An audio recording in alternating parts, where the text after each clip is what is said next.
Hello, and thanks for joining us on this week's edition of Tech Total Access. I'm your host, Courtney Snookus. Here with me to recap this past week in Hokie sports are our analysts, Ian Andrews and Umberto Zarco. The men's tennis team opened in conference play and hosted Notre Dame, but fell 4-3.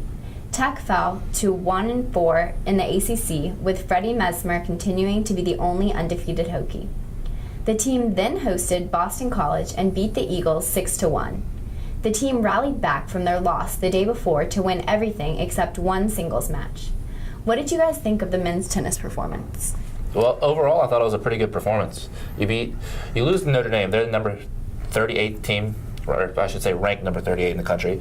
You lose 3-4. You had it tied at 3-3, and if you can play against nationally ranked teams with one game to go to decide who wins, it's always a good thing. And then they rallied the next day by beating Boston College 6-1. Boston College isn't a good program, but you beat them 6-1. Beat the teams you should beat, and then against tough teams, if you can play them close, eventually things will start to go your way. Yeah, they actually, before Notre Dame, they actually just gotten blown out by the top team in the country, which is Wake Forest. So they kind of got a tough stretch going here. Like you said, they go 3 days later, they rebound, play really well against Notre Dame. They hang in there. The doubles match wasn't close, but it was very hotly contested. It went down to the last match, and it really went down to like the last points against Notre Dame, which was good. And like you said, Boston College isn't a very good program, and we have actually never lost to them. It's like 18 in a row now, and but it's an interesting position. It was a good like litmus test where the team is like not quite at the level of the Wake Forest, but somewhere in that middle, like a month away from the ACC championships. The women's tennis team traveled to UNC and lost 7-0. The team struggled to get anything going against the number 4 Tar Heels, ultimately leading to them being shut out.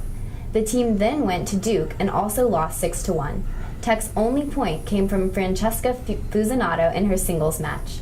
What did you guys think of this tough weekend for the women's? Well, it was a tough stretch. They went through basically the state of North Carolina. Well, actually started home with Wake Forest losing, and then they actually went to Duke, I believe, first. Or it was North Carolina first, and then Duke, and they lost those matches. The only match that they won was against Duke, and that one, like we said, and it's a tough stretch. I think they've lost like 7 straight after having such a good start, especially in non-conference play. And it's not the kind of things that you want to see when you're going down to the stretch. Yeah, they've lost 6 in a row. All ACC games. Before they started their ACC stretch, they were ranked number 44. Now they're unranked. I said last week it would be they had UNC, who's number 4, and Duke, number 17, coming up, and those would be tough games. I personally didn't expect them to win, but what you're looking for is at least for it to be close. You can't lose to UNC 0-7. You can't lose to Duke 1-6. You need to be relatively close. It's such thing as a moral victory, so to say. And it doesn't always look pretty, but it goes a long way for team confidence. And if you're dropping games like this, it's just not good for the confidence level of the team. So our baseball team hosted William & Mary. Reporter Ashley Volrath has more.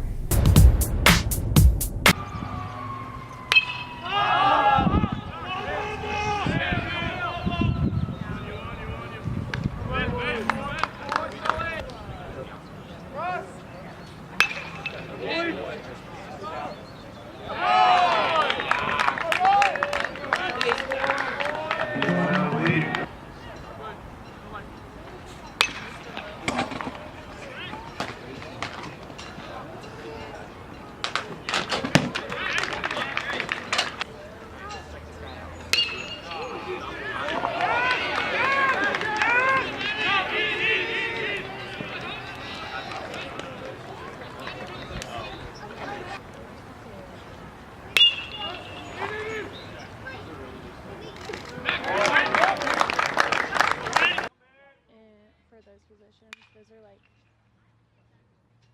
they're pretty nice. I really want an internship for this summer, but. So he just swipes the cards. Yeah. Oh.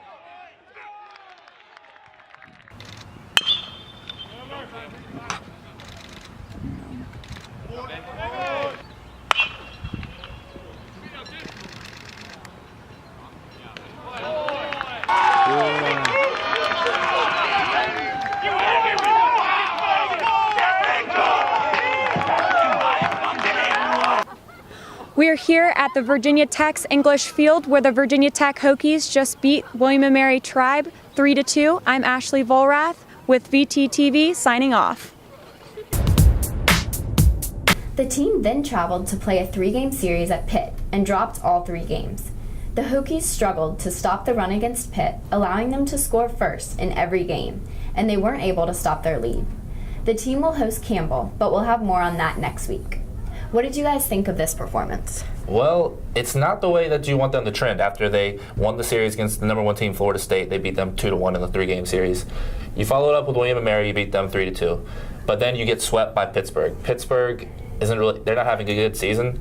And I think what sticks out to me most is against Pittsburgh, you scored 5 runs in the first game and two runs in the second and third game. When you played William & Mary, you only scored 2 runs again. The hitting is really inconsistent with this team. Some games it's way up here, other games it's down low, and they're not scoring a lot. And with the way this team pitches, in order for them to win games, they have to score at least 7 or 8 runs, in my opinion. So either the pitching has to get better, or your hitting has to get really consistent to where you're getting around 8 or 9 runs a game in order for this team to win. I think you said a lot of it. It just goes to show how the team really depends on the hitting, and the inconsistency mirrors that. And like you said, during William & Mary, they struggled. They only had 4 hits throughout the whole game against not really stellar competition. When you're just coming off playing what's supposed to be the best team, so it's just kind of weird. With a month away, we hope that they can figure it out and kind of get more consistent here. Coming up after the break, we'll talk about the softball team and lacrosse team. Stay tuned. The earthquakes you see in movies are one thing, but real life is a completely different animal. Just because you can't predict an earthquake doesn't mean that you can't prepare for one. In the event of a real earthquake, you should drop, cover, and hold on. Visit ready.gov/earthquake and practice what to do to keep you and your family safe in the event of a real earthquake. And you'll be seen as a hero by your family and your loved ones. Visit ready.gov/earthquake today. It's a beautiful day out here, sunny today with light breezes, giving way to clouds in the afternoon. We could see some light precipitation to moderate precipitation later on, followed by powerful storm-like conditions. 90 miles per hour winds are expected. Authorities are asking everyone, stay indoors. Come on, that's it, let's go.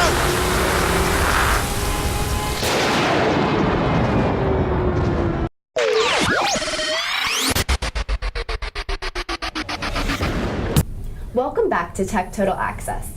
The softball team hosted a doubleheader against East Tennessee State and swept the series against the Bucks. Brianna Davenport went 3-5 in runs and helped the Hokies win their 3rd straight victory. The team then played a 3-game series at Notre Dame and also dropped the series 0-3. The Hokies only scored a combined 2 runs in Friday's doubleheader. The team was unable to bounce back on Saturday despite a big day for senior Vanessa Gonzalez. How do you guys think the team's tough weekend in Indiana went? Well, first of all, it's good to see that Vanessa Gonzalez is having a good season. She's a senior. I was really happy for her getting ACC Player of the Week, which is just awesome. But unfortunately, the ACC schedule, like for the women's tennis team, is sort of a reality check because you kind of go to the East Tennessee State University series and you kind of see it's encouraging. But unfortunately, East Tennessee State actually made it interesting towards the end of the 2nd game, and that's not a good thing. You don't want close games against teams you're supposed to beat. So then they go to Notre Dame and they get just swept, really. And like we said, similar to the women's tennis conversation, you don't want to go into what ends up being the championship stretch here, the ACC championship stretch here, going into that with all these losses and just blowouts. Not even being in the game. It's kind of hard to be going into 3-game series just knowing that you're not going to have a chance against them. It's pretty tough. Yeah, you get the sweep against ETSU, and that's pretty good because it's only their 2nd and 3rd home win of the season. So you're hoping maybe they can that'll give them some sort of spark, and maybe they can go on a run from it. But you get swept 0-3 against Notre Dame. Notre Dame has a similar record as Tech does. So this means they're not really a bad team, but they're not really a great team. So this is a team similar to their level, and they just got crushed, in my opinion. In the doubleheader the first day, they only had 2 or 3 hits. They couldn't hit, they couldn't pitch, and then the 3rd game was better. It was a better performance, but it wasn't good enough to get the job done. And you would have hoped when their backs against the wall down in the series 0-2, they would have had at least the courage of their conviction to try to steal one of the last game of the series. The lacrosse team traveled to Campbell to close out their non-conference play and won 19-5. The number 12 ladies had an aggressive game, but the biggest factor was goalie Megan Graham, keeping the Camels off the board for the first 25 minutes. The team then hosted number 2 UNC for the top ACC spot. Reporter Kristen Hornbaker has more on the story. I'm here at the indoor practice facility where Virginia Tech just took a loss to the number 2 ranked University of North Carolina. Ranked 12th, the Hokies tried to keep up with the number 2 ranked Tar Heels, but they lagged the whole game. In the first half, the Hokies scored only 2 goals while the Tar Heels scored 9. However, some sparks shot up later in the second half as the Hokies started to come back, scoring 4 goals and only allowing the Tar Heels to score 5. Christine Lascalzo played a great game, scoring 3 out of the 6 goals. The other 3 goals were scored by Emma Harden, Marissa Davey, and Zan Biedenharn. The final score was 14-6, but the Hokies should hold their heads high when they look back on the communication and quick movement during the second half. From VTTV, I'm Kristen Hornbaker. How do you guys feel about the lacrosse performance? Well, it's really uncharted territory, like we've been saying throughout the whole lacrosse season, because we've never been in a position like this in Tech lacrosse. Because the last 2 seasons we only won 11 games, and we've actually matched that total now. That being said, the Campbell win's nice and encouraging, but then today we ended up losing to North Carolina. But it's a pretty good place to be because North Carolina, being I believe the national champion, number 2 ranked team, is a good position to be. And yes, you kind of get blown out at the beginning, but you kind of match them in the second half. So it's encouraging to see, but it's a good season so far, I think. Yeah, like Coach Sung said, he said UNC is the gold standard. That's the teams that they want to be able to compete against, teams that are competing year in and year out for a national championship. So you're playing this number 2 team. This is their biggest test. This was their biggest test of the season. The first half wasn't so good, but like Humberto said, they rallied in the second half and they kind of played toe-to-toe, so to say. And this team only had 1 loss. It's the number 1 team in the nation, so this team is legit that they played.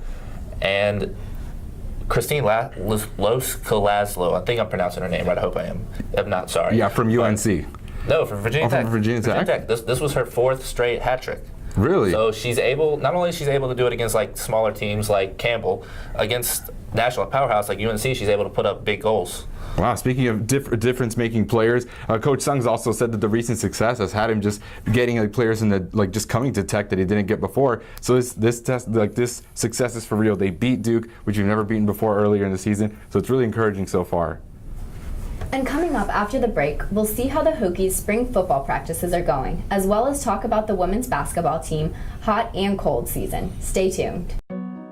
They said a bottle was just a bottle.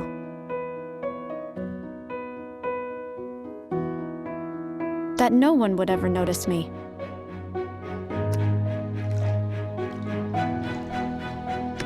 But I knew I could be more. That one day, I would make people smile.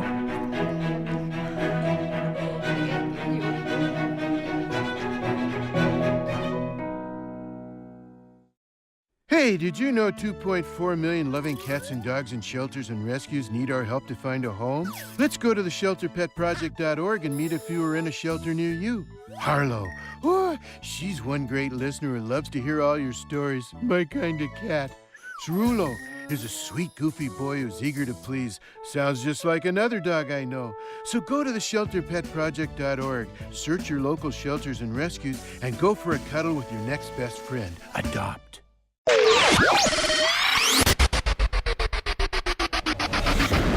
Welcome back to Tech Total Access.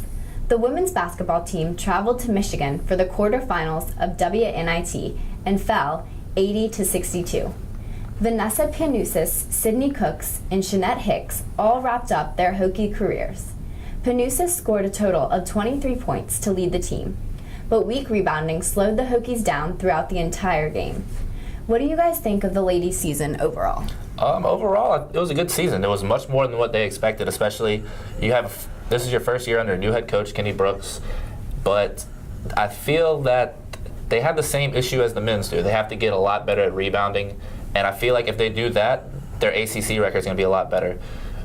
They're losing two of their top two scorers in Panusis and Hicks, so that's going to be tough to recover from.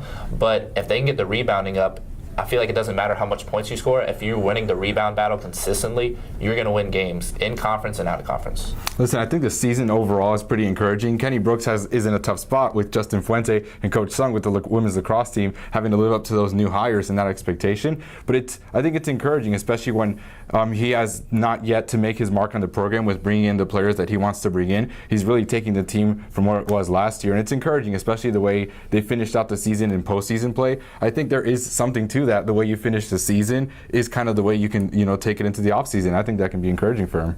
Spring football continued this week, and some new players were introduced, including left-footed punter Oscar Bradburn from Australia. Here's what happened at this week's press conference.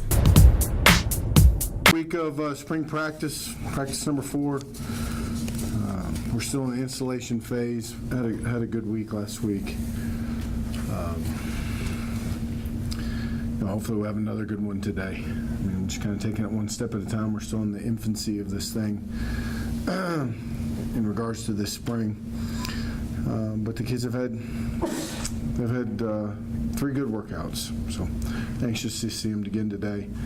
I am pleased that you guys got to spend some time with Joey today. I know he's a special young man, an adult, kind of along the same lines as some of those great seniors we had last year. Currently, right now, I'm running for Man of the Year. So I was nominated from some people inside of Richmond that are associated with the LLS, and they just had me working campaigning money from March 12th to May 20th. Through that time, all the money that we fundraise is a vote for me, and May 20th will be announced the winner of Man of the Year. There's also like a Woman of the Year vote too, so there's also some women running at the same time. So we'll just be fundraising. We have a big event planned right now for the indoor facility, April 23rd, to the day after the spring game. It'll just be an opportunity for the students at Virginia Tech to come out and fundraise in honor of my brother. So.